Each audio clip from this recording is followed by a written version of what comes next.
Good afternoon and good evening depending on where you're joining us from. My name is Tamara Kharoub. I'm the Deputy Executive Director and Senior Fellow at Arab Center, Washington, D.C., and I will be chairing the discussion for today.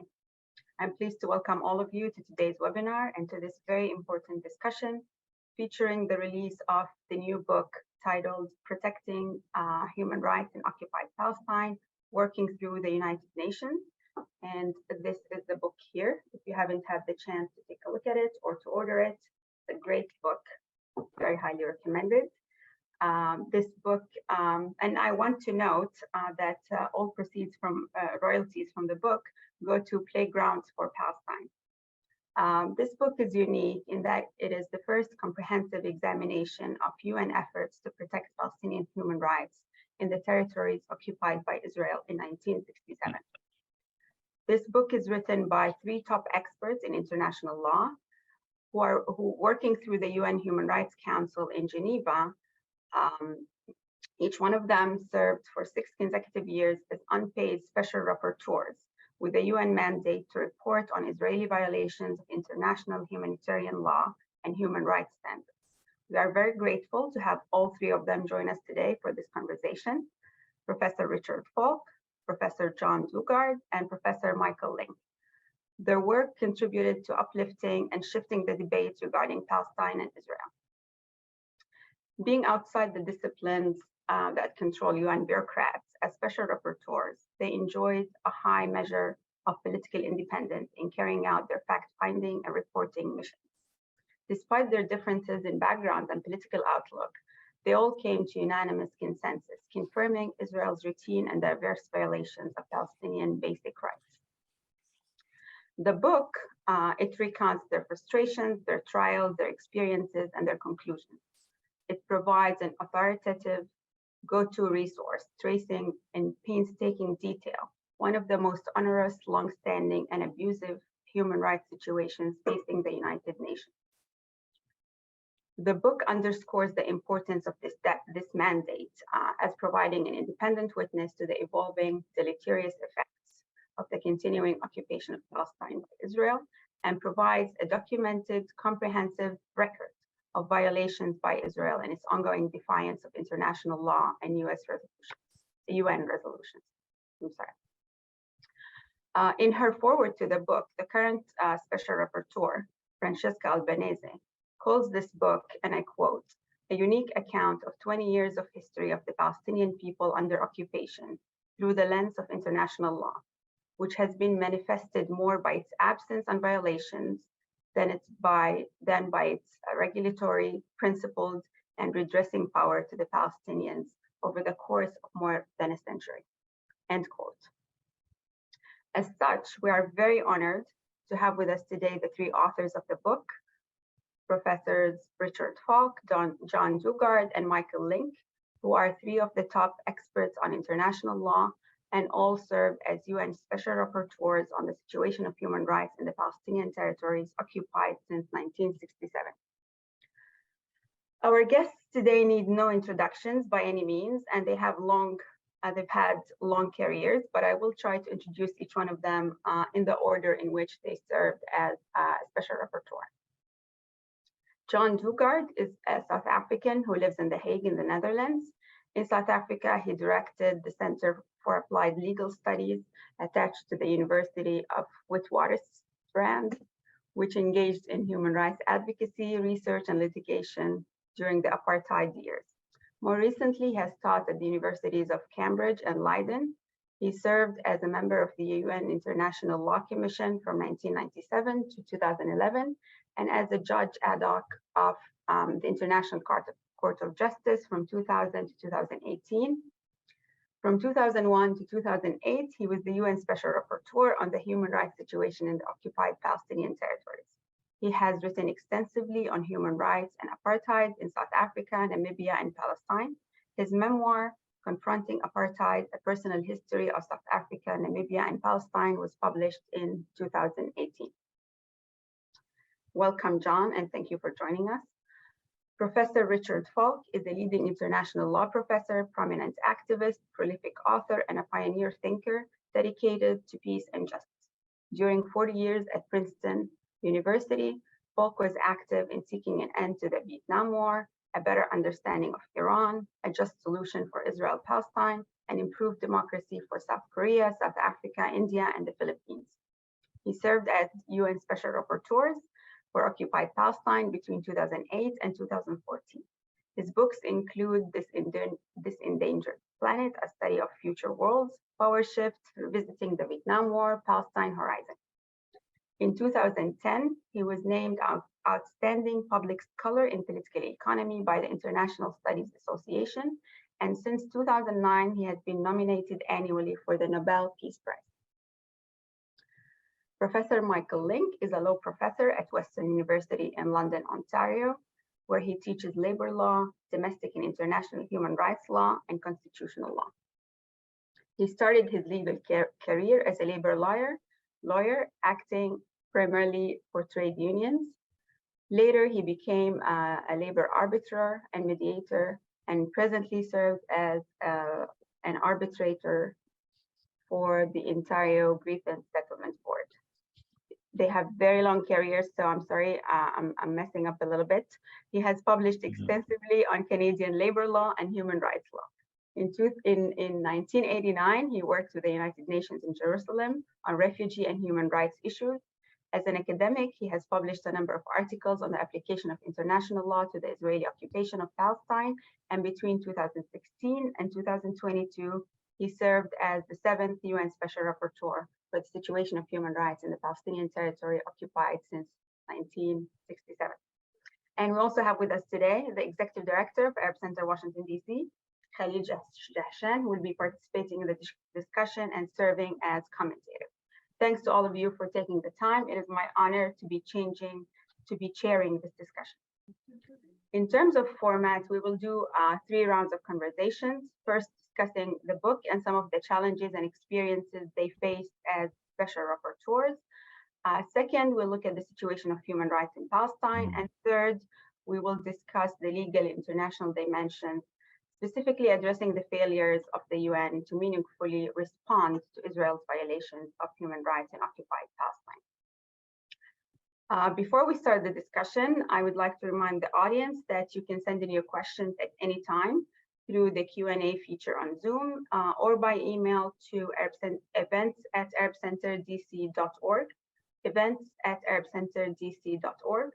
Please make sure that your questions are concise, clear, and in question format so we can take as many questions as possible. And now, without further ado, let's start the discussion. I would like to start with just discussing the general background of the book with Professor Richard Falk. If you could give us a little bit of background as to how the idea of the book came about, the motivation behind this collaborative effort, and the format that you chose for this collection. Professor Falk. Thank you very much for those gracious introductions of the 3 of us. And we're very grateful to the Arab Center in Washington for convening this event and giving attention to our book. I guess the fundamental motivation that I felt and led me to approach John and Michael was the sense that the continuities of our experience as special rapporteurs within the UN system and the author of these annual and semi-annual reports, that it was sufficiently important and a sufficiently coherent account of Israeli wrongdoing in the occupied territories that it made sense to seek a broader audience to expose our experience within the UN system to a larger group of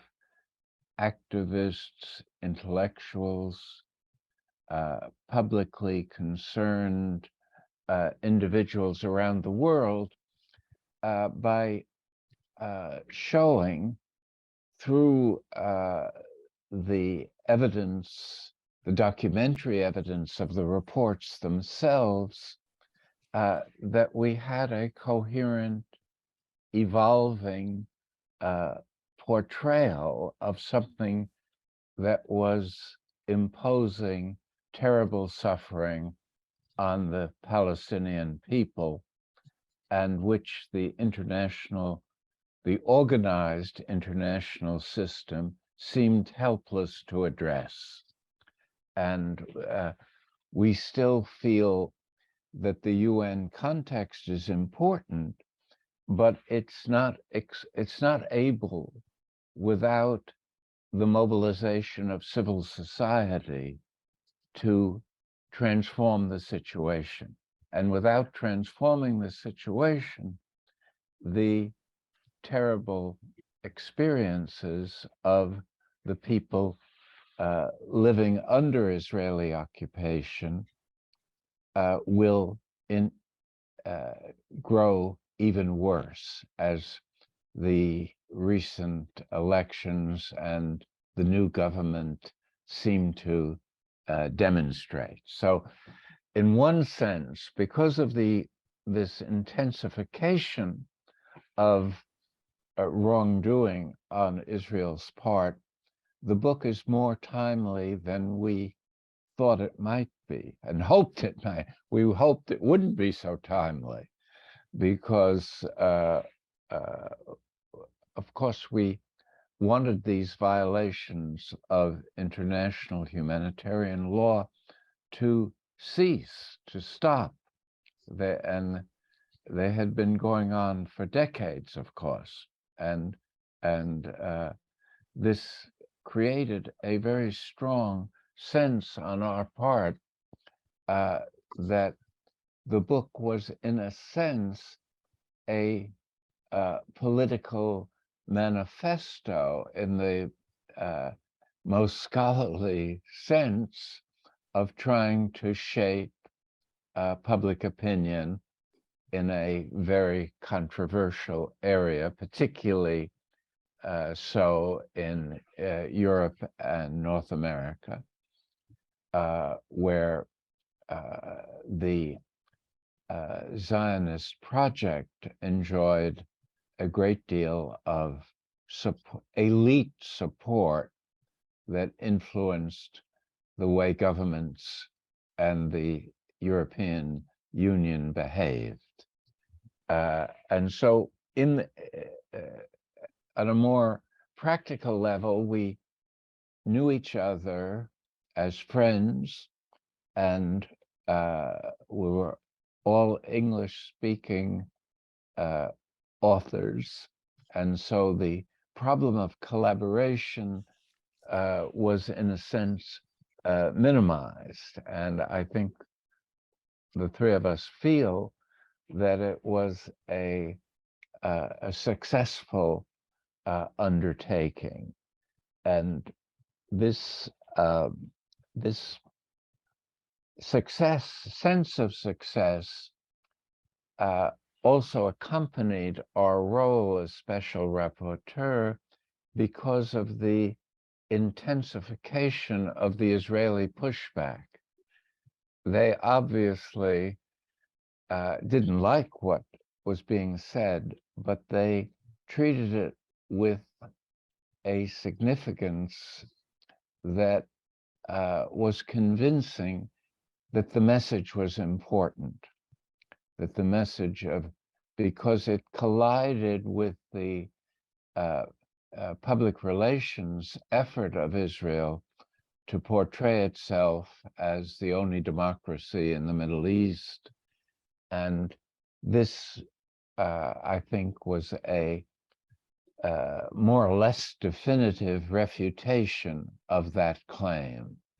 And if anything, was the establishment that this was one of the more oppressive regimes in the region, and deserved to be treated as such.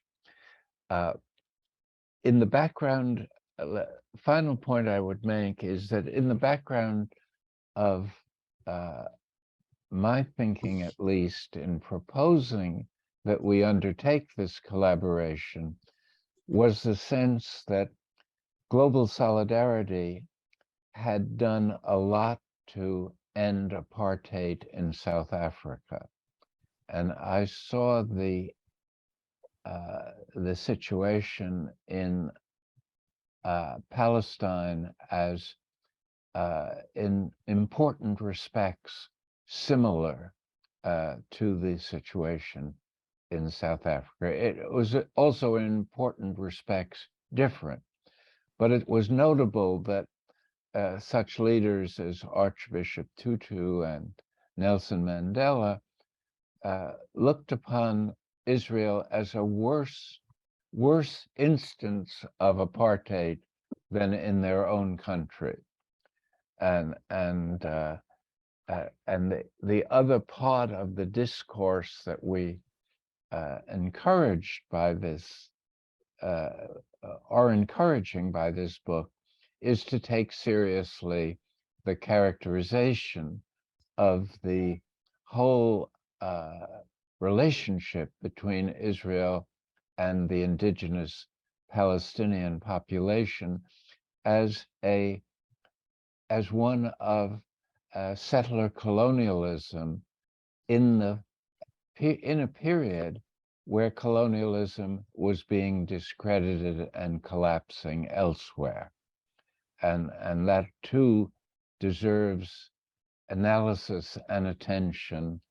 And although it's not addressed in the book provides a foundation for understanding and interpreting the originality of the Israeli-Palestine conflict. And the final thing I'd say is that, as far as I know, there's been no comparable collaboration among former UN Special Rapporteurs on any issue. So, for better or worse, we've broken, at least formally, new ground. Thank you. Thank you, Professor Falk, for this excellent overview of the book. The book, again, is Protecting Human Rights in Occupied Palestine, Working Through the United Nations.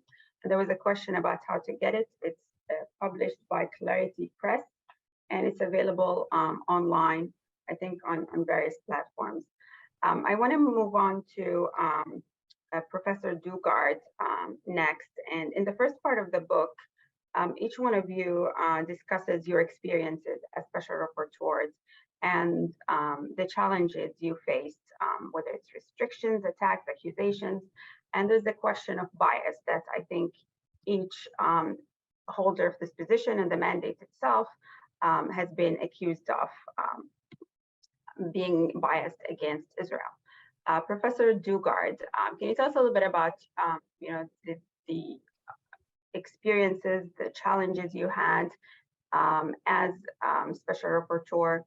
You were, I think, the only one amongst the three of you who was granted access to the Palestinian territories to do the fact-finding mission. Has that changed the experience or the outcome in your reporting?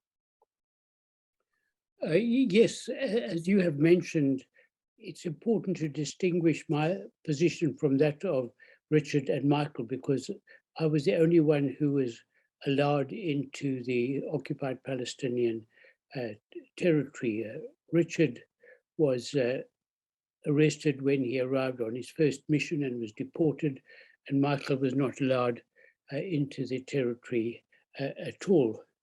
On the other hand, I was allowed into the occupied Palestinian territory and given access to the West Bank, East Jerusalem, and Gaza. And it's important to stress that I was special rapporteur during the second Intifada, so it was a period of armed conflict. Despite that, I was allowed to travel freely throughout the occupied Palestinian territory in a UN vehicle with UN experts. And so my reports were based largely on personal observations and on discussions I had with Palestinians and UN officials and NGO officials. I had access to President Arafat on a number of occasions during my period as Special Rapporteur. He was blacklisted, as it were, by the West, and no foreign visitor from a Western country would visit him. So that meant that I had easy access to him, and we met on many occasions, which gave me special insights. Generally, the Israelis allowed me to very free access.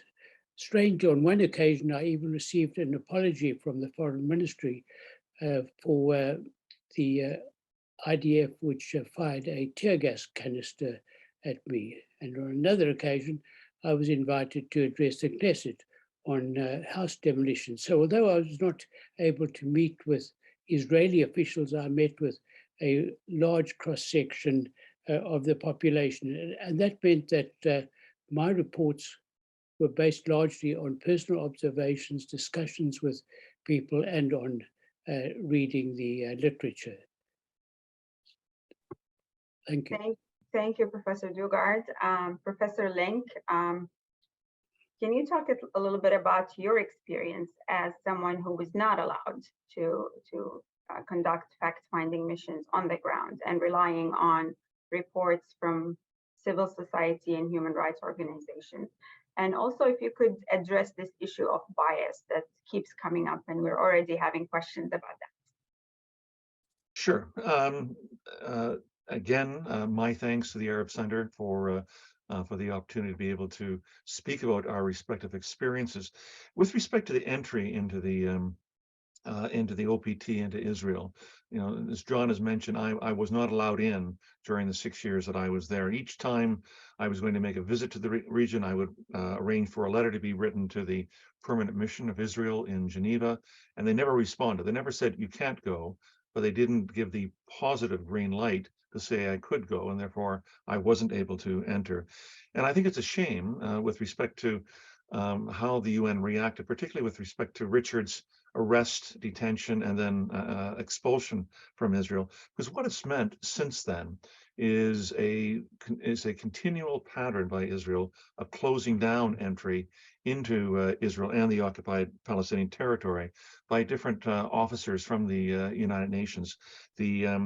All of the internationals, I think there's 15 of them, who worked in the country office of the United Nations High Commissioner for Human Rights office in Jerusalem, Ramallah, and Gaza, did not have their visas renewed over the last several years, and they eventually had to leave and to try to do their work from abroad. Any of the commissions of inquiry that were established by the United Nations Human Rights Council, beginning with the commission in 2009 that was chaired by Richard Goldstone, were not allowed and have not been allowed into the occupied Palestinian territories, aside from being able to enter into Gaza through Egypt. My predecessor, Macarene Wabisono, who served for a little less than 2 years as Special Rapporteur, resigned over the issue of not being able to enter into Israel. And then, of course, there was me as well.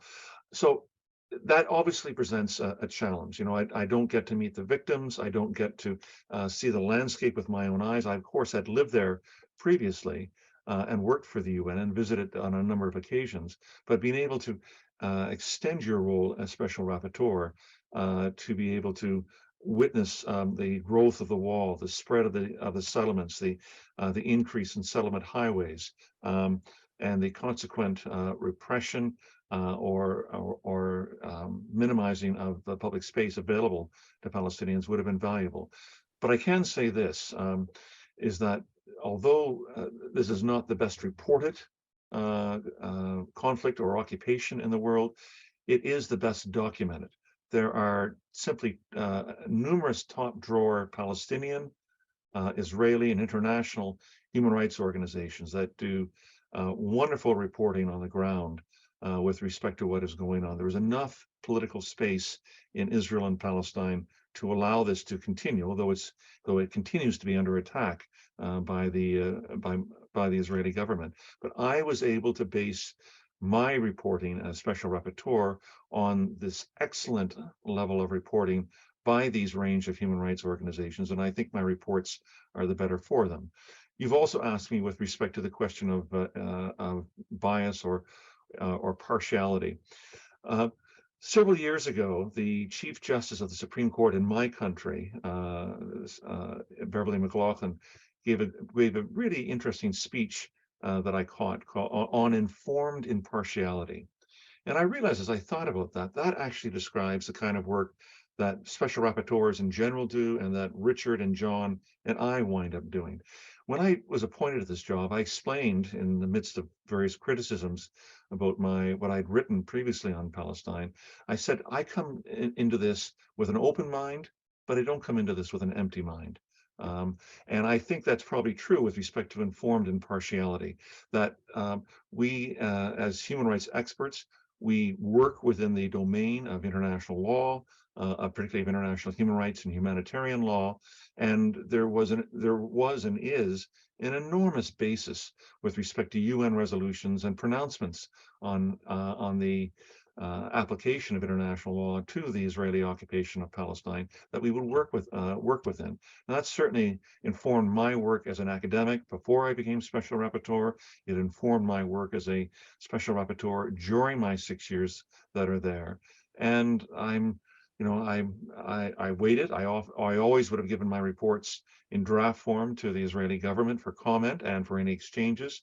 They chose to abstain on providing any sort of comment. They had their opportunities with respect to this, but I don't think that there's much to be able to criticize with respect to what Richard or John or myself was able to document on the ground because of how well and how good the reporting was there. So I'm at the very beginning, I certainly was concerned about the issues of the attacks that were on me, put upon me. But then I realized that most of the attacks either said, he's anti-Israel or he's anti-Semitic. But I realized these arguments or these attacks had no basis or grounding in fact, no grounding in law, no moral core to them with respect to that. And I figured the best thing I can do as special rapporteur is to write as solid a report as I can based on the facts and based on the law. And that's what I think all three of us have done in order to be able to, I guess, present the reality of Palestine and the occupation to the wider world. Thank you. Khalil, would you like to comment? All right. Thank you, Tamara. I appreciate it. And I'm very delighted again on behalf of Arab Center, Washington, D.C., to host these three great people for the work they have done, not only in this book, but going back many years ago. Professor Falk and myself go to my earlier days as a young activist in the AAUG in 1982, if I'm allowed to reveal my age and Professor Falk's age. So we have really appreciated his advice and his contribution to sanity in trying to deal and decipher Middle East policy and situations in Palestine. The name of the book, of course, is Protecting Human Rights in Occupied Palestine, working through the United Nations by all three of our guests, published by Clarity Press a month ago, exactly, January 15th, 2023. Let me make a couple of comments dash kind of questions. First to Richard. With regards to the book, I fully agree with you that it's definitely very timely, and today, as we face a threat of annexation and continued abuse of human rights in Israel, Palestine, particularly in the occupied, of course, Palestinian territories, that threat has never been so real and so certain as it is today due to this unique extremist government that has been elected in Israel. So your work, all three of you, is really an unprecedented collaboration, as you said, and I fully agreed with you. My kind of question that an issue that you, all three of you, did not mention thus far, of course, we have been limited time-wise, but I noticed this week a statement by your successor, Francesca Albanese, basically correcting the State Department spokesperson here in Washington to be more accurate in his assessment of the situation in Palestine, and telling him that misdiagnosis leads to wrong cure, when he essentially referred to the objection by the US administration and other allies of the construction of thousands of colonies in occupied Palestine as constituting a war crime. She said, this is not a unilateral measure, the way, diplomatic lingo referred to it, and he used that. She was saying to him that this is not just unilateral measure, this is a war crime.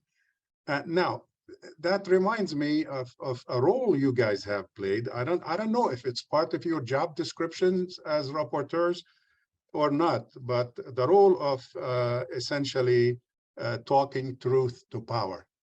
Did you feel that was part of your mission as rapporteurs, or it was a necessary, if you will, responsibility on your part? And did you get any pushback, whether within the UN system that you just referred to, or internationally from member states?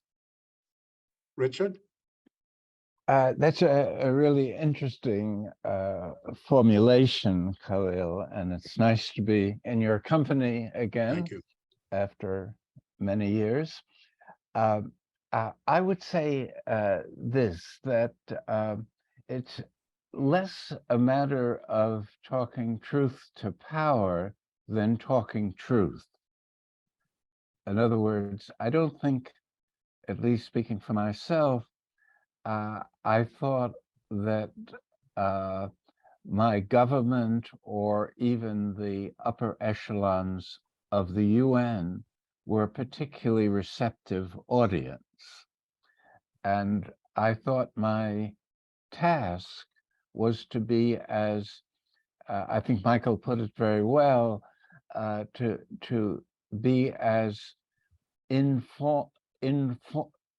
as one of informed impartiality, and to use what evidence I could gain access to make a convincing case as to what the Palestinian people were experiencing as a consequence of Israeli policies and practices. And it was in that way, I think, circumscribed. I would say that in the background of my own experience, probably less so than John and Michael, was this weaponization of anti-Semitism as a way of, it wasn't so much, I think, a genuine accusation or an expression of belief, but it was a way of changing the conversation so that instead of focusing on the message, you focus on the messenger and whether that messenger has credibility or not. And just one final, one further point is, I think John, by gaining access, by having the benefits of access, did such a good job that he prevented his successors from having access. In other words, by truthfully reporting, that was, from an Israeli point of view, harmful. And they shifted tactics about in that period from, they had earlier tried to respond substantively to criticism, but instead of as the situation worsened and became more extreme, they shifted to this kind of diversionary tactics of blaming the UN as biased and blaming those who served as biased, and forgetting that what was being reported by professional observers doing the best job they could do. Thank you. Professor Falk. I'm just going to try to keep us all on time here so we can cover as many issues as possible. Moving on to the second round. The second part of the book consists of excerpts from the three of your reports as special rapporteurs. For this round, if you can highlight maybe your main findings in terms of violations of international humanitarian law and the trends of human rights abuses and by occupying power, and how the tactics of control have evolved over time. And we'll start chronologically here. So we'll start with Professor Dugard, who served as a special rapporteur between 2001 and 2008. And as you mentioned, it was during the time of the Second Intifada, but also it was the time where Israel started the construction of the annexation wall. And we saw the so-called unilateral Israeli withdrawal from Gaza and the elections in which Hamas won and the beginning of the siege on Gaza. And these issues featured prominently in your reports. Could you please, and they certainly had long-term consequences. Could you talk about some of these findings in maybe less than 5 minutes, if possible? Yes, well, my reports covered a broad range of human rights violations, but let me say tonight, let me concentrate on three issues. First of all, the wall, apartheid, and attacks on Gaza. First of all, during my period as special rapporteur, the wall featured very prominently in the relationship between the United Nations and Israel. I first alerted the international community to the construction of the wall in 2002. I lobbied for an advisory opinion on the wall. I insisted that the construction of the wall was not a security measure, but that it was an act of annexation. And that, of course, is today accepted. Even Israeli officials no longer refer to it as a security wall, they refer to it as the future boundary between two states, if two states are ever established. So that was really my main preoccupation, the construction of the wall. The second issue was that of apartheid. As a South African, I was particularly interested in South Africa, but initially I failed to comment on this comparison. I did refer to the fact that the restrictions on freedom of movement resembled the restrictions on freedom of movement in apartheid South Africa in terms of the notorious pass laws. But it was only in 2007 that I directed a report at the comparison between apartheid in South Africa and in Israel. And let me say that today there's a big debate about whether Israel does practice apartheid. And after 40 years of experience in South Africa, during which time I advised Archbishop Desmond Tutu and the Mandela family, and was active in human rights issues in South Africa, I have no hesitation that saying, in many respects, apartheid in Palestine, occupied Palestine, is worse than it was in South Africa. Certainly more civilians have been killed, more homes have been destroyed. I think today the racism on the part of Israeli politicians and the Israeli public is worse than it was in South Africa. And I think the other factor which I think is very important is that during apartheid in South Africa, the apartheid regime did establish schools, hospitals, industrial areas for the Black community. In other words, it did cater to some extent for the welfare of the Black community, particularly in the areas known as Bantustans, whereas the Israeli government takes no responsibility whatsoever for the welfare of the Palestinian people. It leaves it entirely to the donor community. So I think one must accept the fact that the occupied Palestinian territory is an apartheid state today, and the denial of this truth on the part of the United States and the West is certainly misplaced and shows a total lack of understanding of the situation.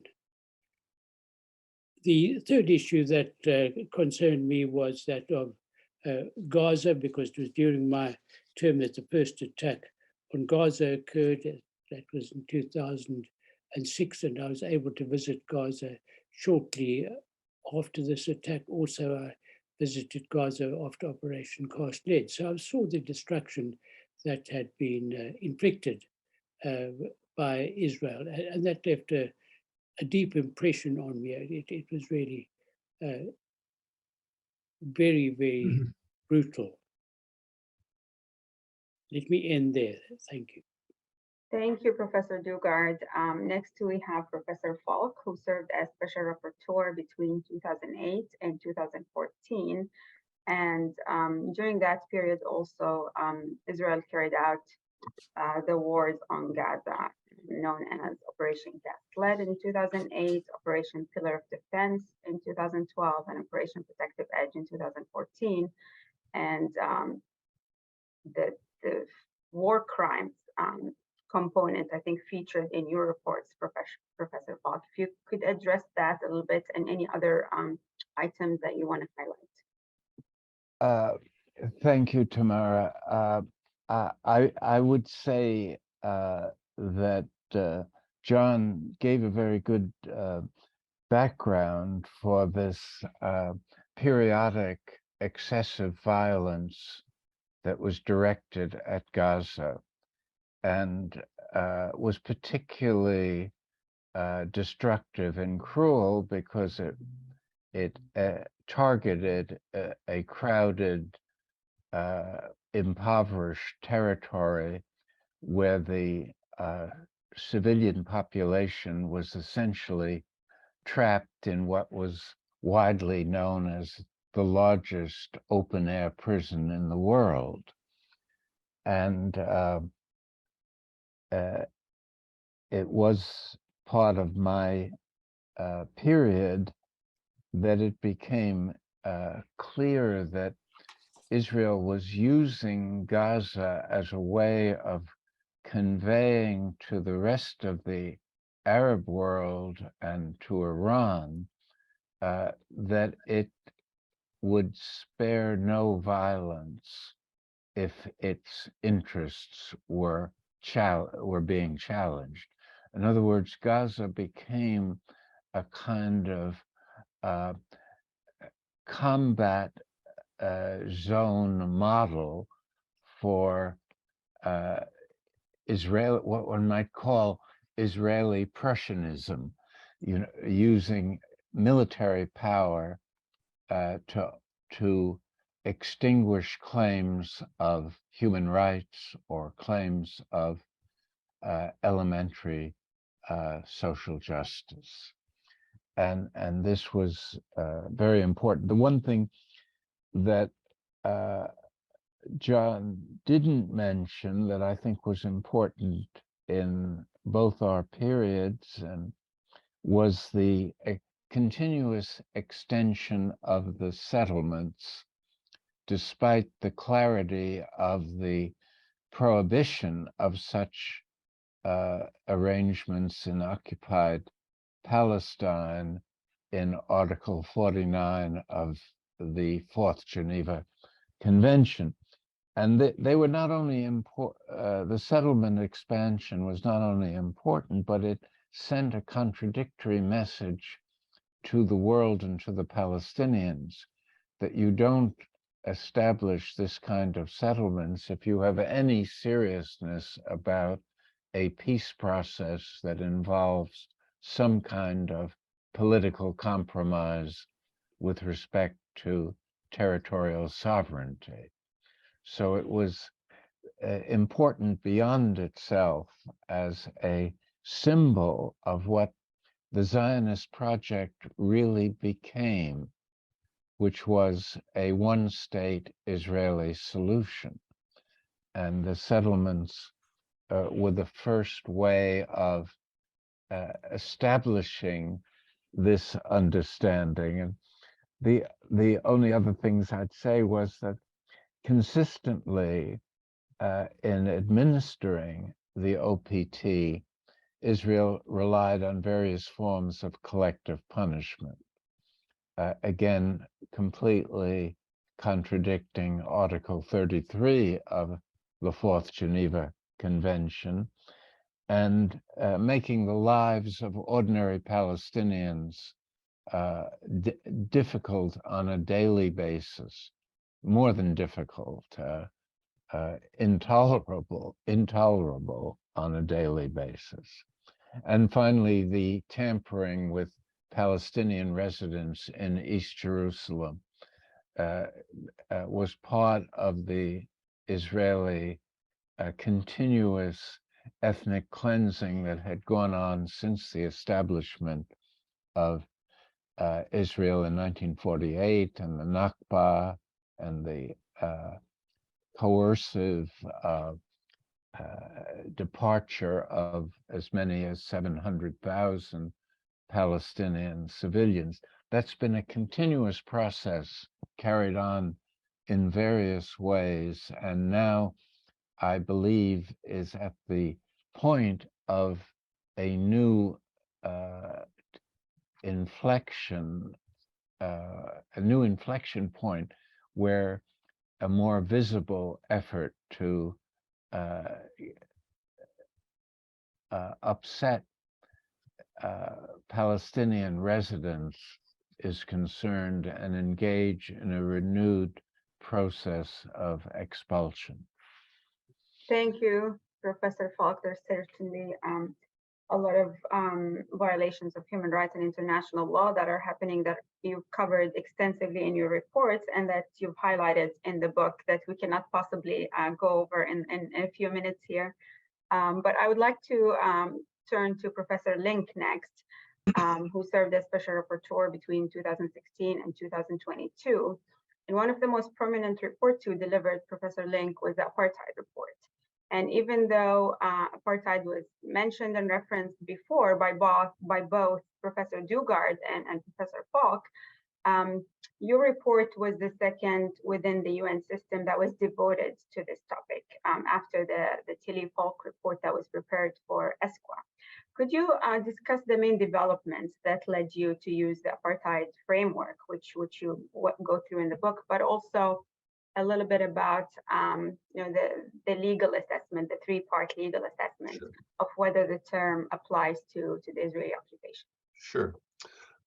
Let me start off by saying that when I was appointed as Special Rapporteur in 2016, absolutely the last thing in my mind was that I was going to utter the word apartheid or devote a report to apartheid during the 6 years. In my view, in 2016, all I needed to do was to emphasize the framework of international humanitarian law, the framework of international human rights law, because this was so well embedded in countless UN resolutions that I thought all I had to do was go to diplomats, go to policymakers, go to senior political decision makers, explain the framework they'd already voted for and say, why aren't you doing more?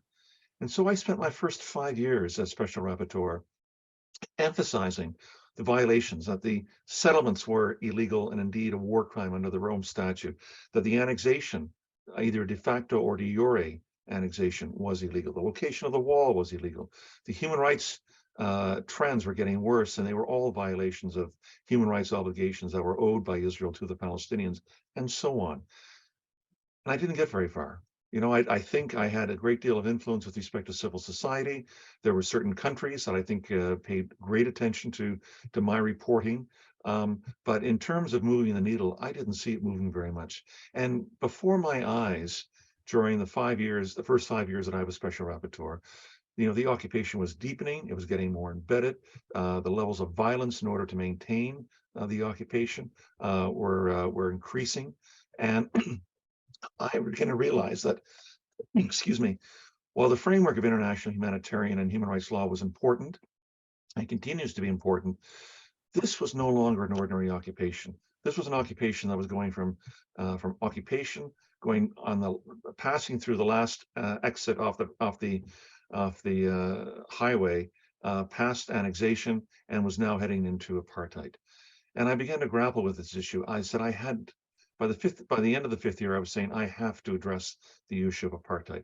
And I was not the first one to say it. Obviously, I had the benefit of both John Dugard's writings with respect to comparing Israel and South Africa. I had the benefit of Richard's wonderful report that he co-authored with Virginia Tilley.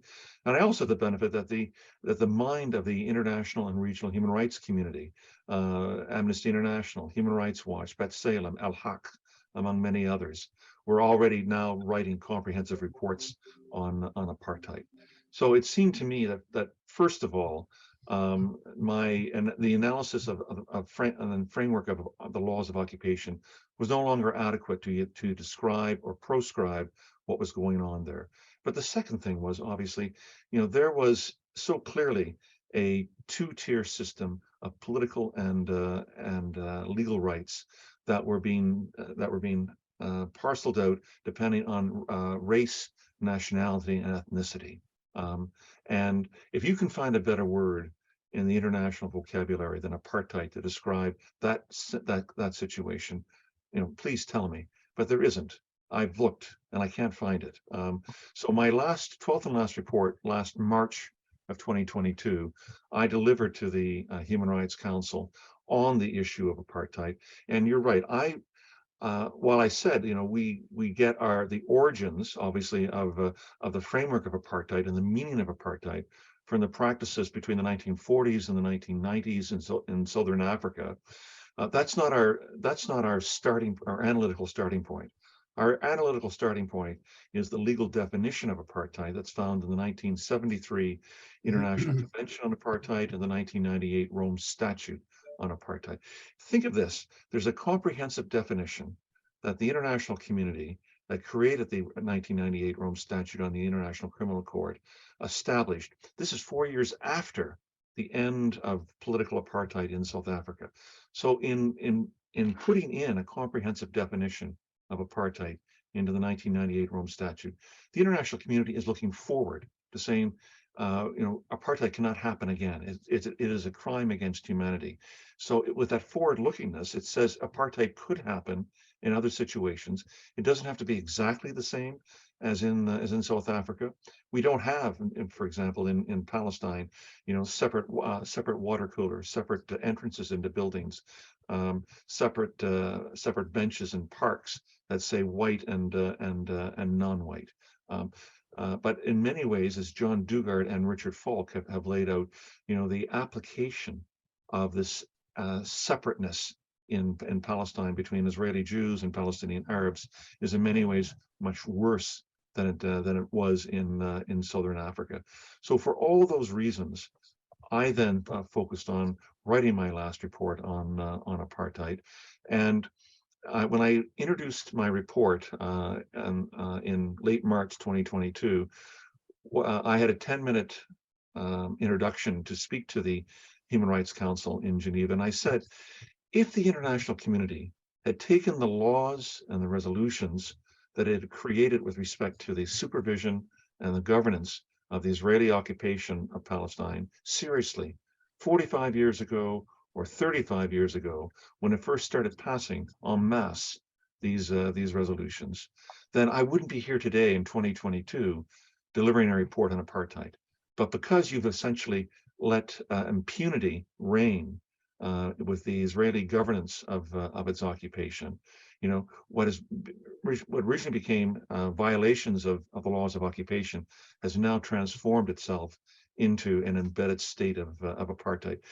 Other international institutions, such as the European Union, they won't use the word apartheid, but they have used words very similar to that. When the European Union said, you know, this is a one-state reality of unequal rights. Well, the translation of that term in my mind says apartheid with respect to that. So that's how you got a dobeful special rapporteur to walk the path towards delivering his final report on apartheid. And the only regret I have is that I didn't say it earlier. Thank you, Professor Lynk. And you've mentioned the issue of impunity, and that would be the focus of the next round of discussion, which we're getting a lot of questions about, which is the lack of accountability, impunity, lack of action, lack of enforcement of international law. And I think that's a big topic that we'll move to next. But before we do that, I want to give Khalil a chance to comment. Khalil? Thanks, Tamara. I think all three panelists have given us some very authoritative, clear, and unambiguous reaction or statement about apartheid and the comparison between South Africa and Israel in this regard, based on their experience, years of experience. In looking at the at the list of more than 400 people that registered for this event, I didn't see Joe Biden's name or Secretary of State Blinken on the list, but I see some of their staff are listening. I want to go to John. Basically, you've been very forceful in your remarks earlier about apartheid and the description, the comparison between the systems in Israel and in South Africa earlier. If President Biden was actually listening to us right now, and he was on the list of participants, in addition to what you said, how would you try to convince him again? I mean, you started talking about essentially denial, Western denial of this is total lack of understanding. How would you like to change his understanding of this, since he totally denies it? I think I would start by describing the fact that both apartheid South Africa and the situation in occupied Palestine is based on institutionalized race discrimination. And I would give examples of this the discrimination when one sees it in respect of freedom of movement. The military courts, which are used to deal with Palestinians, clearly violate fair trial standards and constitute discrimination against Palestinians. The use of force against Palestinians is completely discriminatory. Israeli settlers are not subjected to the same rules. So there is a clear pattern of discrimination. And then I would emphasize that the other aspect of apartheid in South Africa was that of political repression, and that one sees that in Palestine as well. Civilians are killed, militants are tortured and killed, and generally the IDF has been more brutal in its handling of the situation than the South African forces were during the apartheid period. And then I would go on to stress the fact that the way that the United States refuses to accept that apartheid applies in Israel, because Israel is seen as a special friend, and that Joe Biden is motivated by Holocaust guilt because the United States did not behave particularly well towards Jews during the 1930s, that he's influenced by AIPAC and the Israeli lobby, and finally, he is reluctant to confront the issue of apartheid because he is afraid of being accused of anti-Semitism. And that would be roughly how I would approach Mr. Biden if I were invited to do so. Thank you very much. Thanks. Thank you, Khalil, and thank you, Professor Dugard. Let's dedicate a few minutes to the most important question here, is accountability. I would like to ask each one of you to maybe address this from your perspectives, specifically looking at the current state of affairs, the failures of the UN to protect human rights in Palestine and enforce international law. What do you see the role of UN in this situation? Is Palestine an exception, or is it just a prominent example of the failures of the UN system? What responsibility does the international community have to end the occupation? Looking specifically at the role of the US, which we've got a few questions about. How do we move beyond this state of conflict management and mere just criticism and rhetoric without any consequences, while the occupation continues to entrench and human rights violations persist? So it's a big question. There's a lot to cover, but from all your expertise and experiences, how do we move beyond this current state of affairs? And we'll start with Professor Falk here. Well, I think the first point that is important to recognize is that the UN was designed not to be effective when the veto powers, the 5 winners in World War II, were not in agreement. And the fact that the United States has so consistently supported Israel in the only decision-making organ of the UN really justifies the conclusion that the UN is an organization for states, but it is subject to what I call the primacy of geopolitics.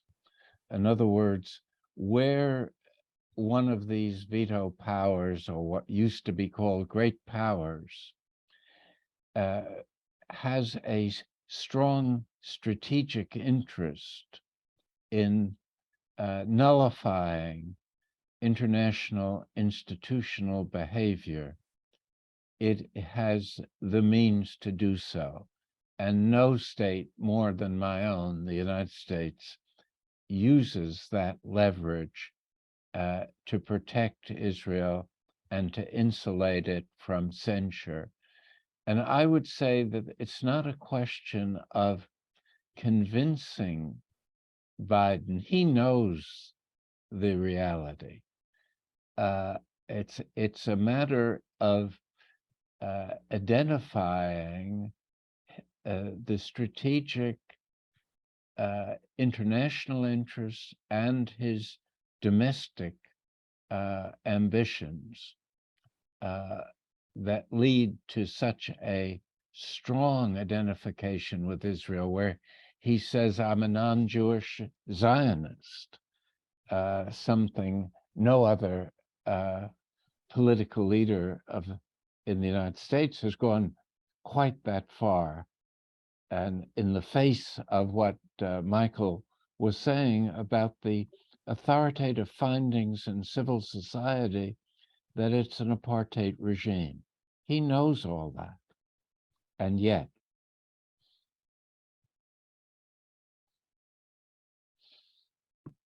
Thank you, Professor Falk. Let's move on to Professor Dugard. Accountability. Well, first of all, one looks to the United Nations to hold Israel accountable for its crimes in the same way that the United Nations held apartheid South Africa to be accountable.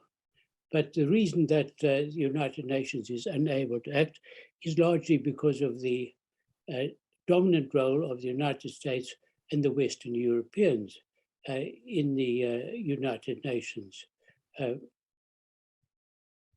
What I found depressing when I was Special Rapporteur was that I found on many occasions that senior members of the UN Secretariat expressed support for Israel. For instance, the Under-Secretary General of United Nations, Kieran Prendergast, he was Under-Secretary for Political Affairs, told me quite frankly that the United Nations was opposed to the advisory opinion on the wall.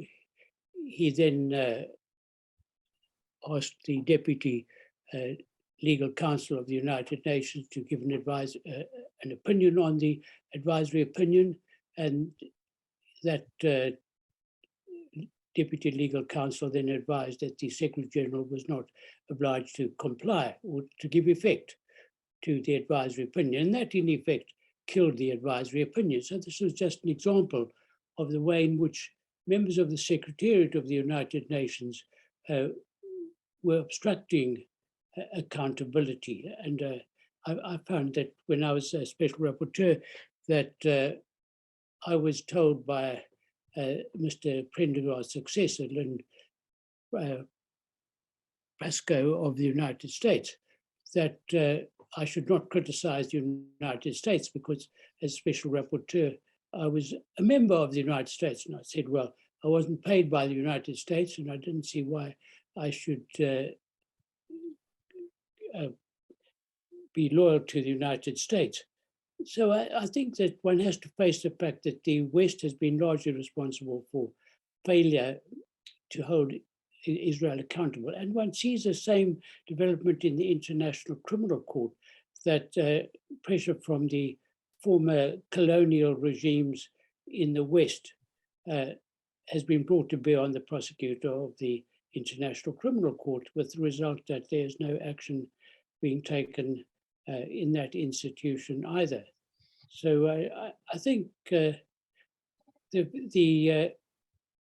ending of the occupation is to be found not in Jerusalem or Tel Aviv, but in Washington and London and Berlin. Thank you, Professor Dugard. Next, Professor Lynk, you referred to this in the book as the accountability crisis. So how do we move out of this? And we have a question from an audience member here. Is there a way to reform the UN from within, which Professor Falk mentioned that the UN is subject to the global political order and the power imbalance?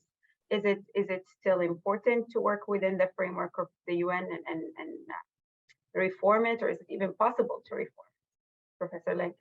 Sure. You know, the UN at its very best has done pays a lot of attention to the issue of Palestine. There, obviously, we look at the number of resolutions that are passed each year, reiterating the stance of the UN with respect to the application of international law. We look at the resources that are devoted by various UN agencies with respect to Palestinians in the occupied territories, and they do a lot of very good work. And I'm thinking in particular of organizations like UNICEF, the International Labor Organization, and the Office of the High Commissioner for Human Rights. But alas, as I think it's become clear from comments both by Richard and John and by some of the questions coming from the audience, the UN rarely is acting at its very best when it comes to Palestine. As Richard has said, the most effective organ of the United Nations is the Security Council. The U.S. is a veto-wielding permanent member of the Security Council. It has issued, I believe, 33 vetoes with respect to the resolutions on criticizing the Israeli conduct of the occupation since 1973, in the past 50 years.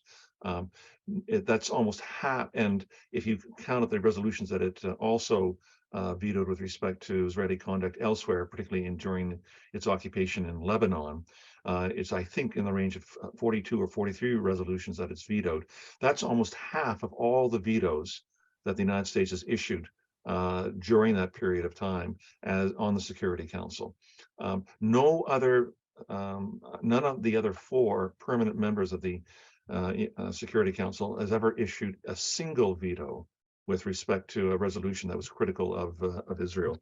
You look at the memoir of Kofi Annan. He said that the United States wielded its veto to protect Israel, even from reasonable international scrutiny and pressure, paralyzing the Council on one of the world's central conflicts. And we can use the example of Resolution 2334, which was passed by the Security Council in December 2016 in the final weeks of the Obama regime, which called the Israeli settlements a flagrant violation of international law. It said that was developing in the occupied Palestinian territories was a one-state reality, which is getting close to the use of the term apartheid. And interesting enough, it asked the Secretary General to file a report every 3 months with respect to Israel's compliance with the demands in Resolution 2334 that it halt all settlement activity. In the 24 reports that have been issued since March of 2017 by the Secretary General or by his special coordinator for the Middle East peace process, in every one of the 24 reports, it says Israel's taken no steps to comply with the obligations that the Security Council set out for it with regards to this.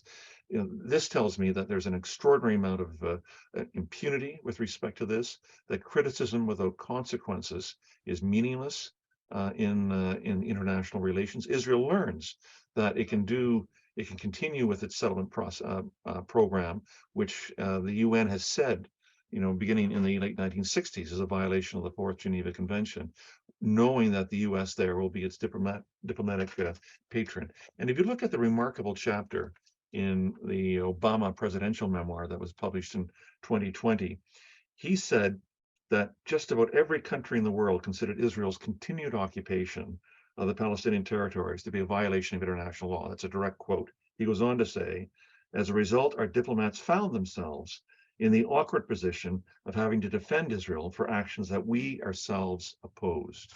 So I think that's, in a nutshell, I think that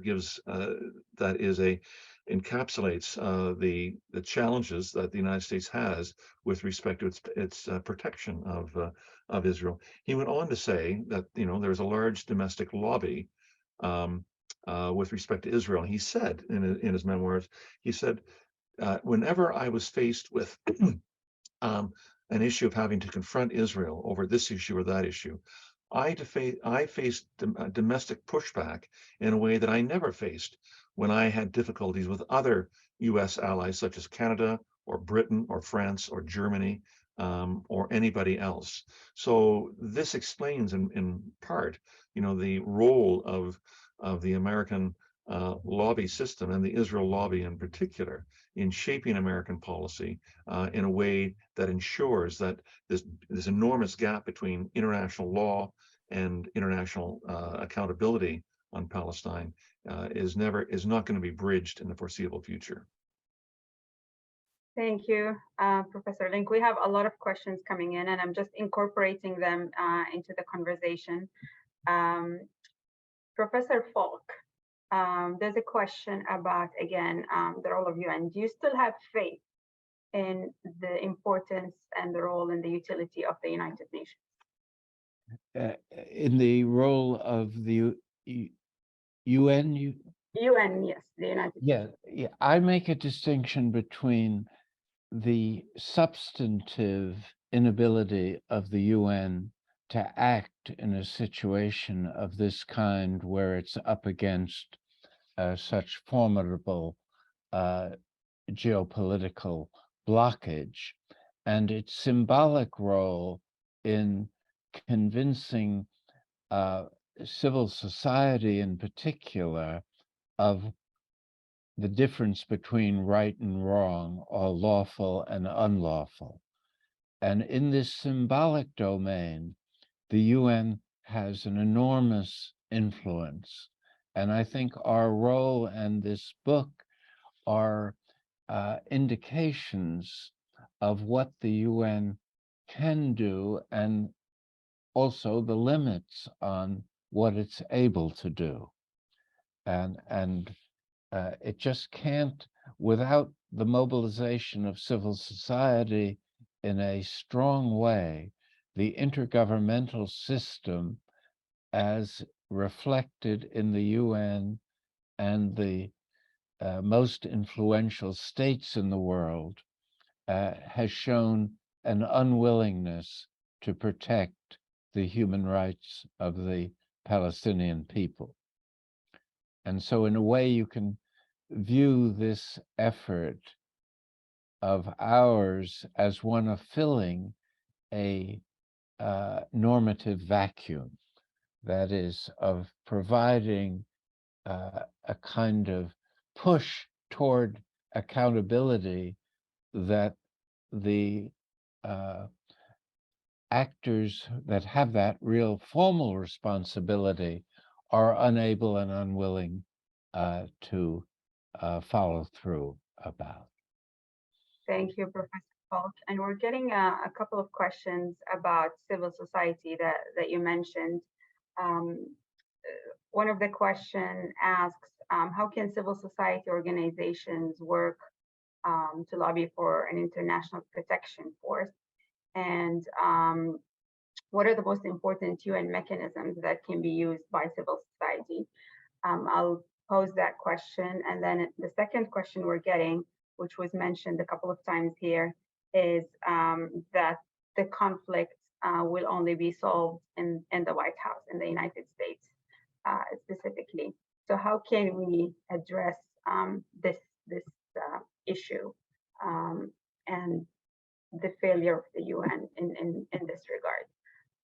Whoever wants to answer this question, maybe we'll start with Professor Dugard. Yes, I think that the experience of South Africa in this respect is instructive. In South Africa, civil society in the West was particularly active and ultimately succeeded in persuading governments in the West to adopt a different attitude towards South Africa, because previously they had supported South Africa. And matters came to a head in 1986 when legislation was adopted in the United States to adopt the comprehensive ban on apartheid. And I think the reason or the difference between civil society in respect of South Africa and civil society in respect of Israel relates to the weaponization of anti-Semitism. It's very, very difficult for political leaders to confront Israel because they will be identified as anti-Semitic immediately. So that explains the fact that in many European countries, opinion polls show that the majority of the population is highly critical of Israel and tends to support Palestine, but the political leadership nevertheless supports Israel. And I think one has to confront this weapon of anti-Semitism, which is being used by Israel to defend itself. And that is the main distinction between South Africa and Israel, that South Africa had no weapon of this kind to defend itself. Thank you. Professor Lynk, would you like to comment on that, or the questions on the role of the US for civil society?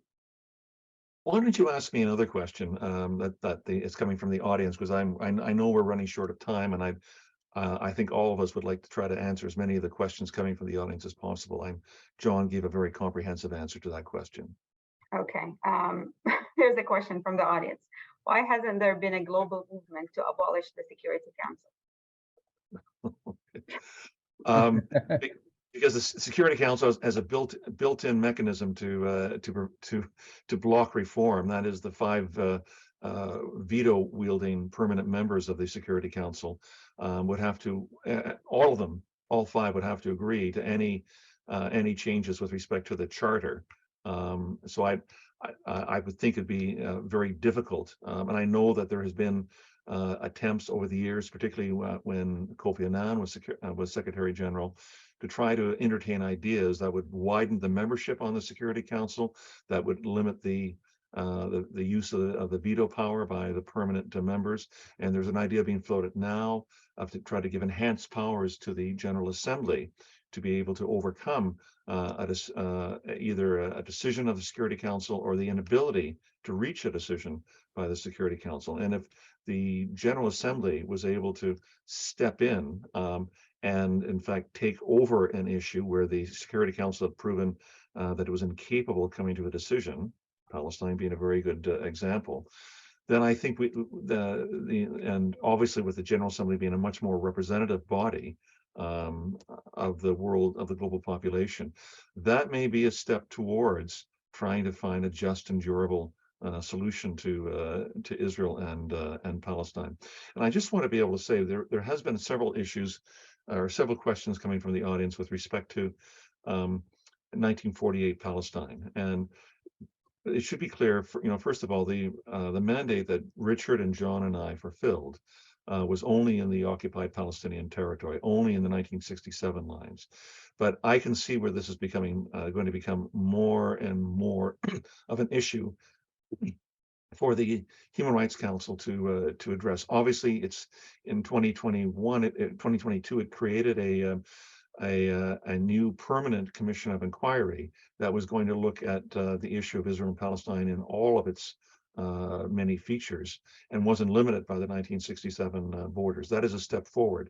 It may well be that the mandate of the Special Rapporteur with respect to Palestine is broadened to go beyond the 1967 borders. And to me, that makes lots of sense. Why?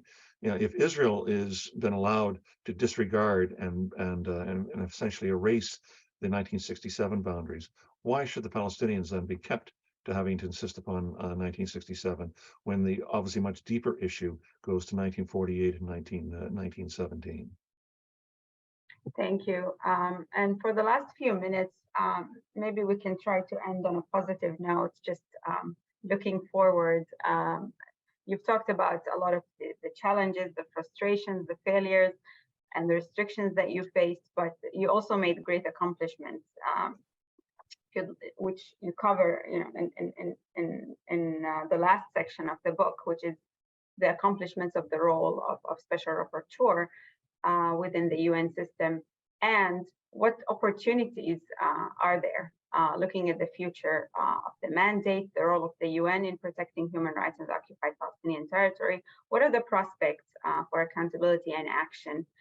Is there any hope that any one of you has, or the three of you have, after your experiences, and that we can take away from this book? Let's start with Professor Falk. Well, I think the most important achievement of the mandate to date has been to normalize the discourse, the public discourse on the allegations of apartheid,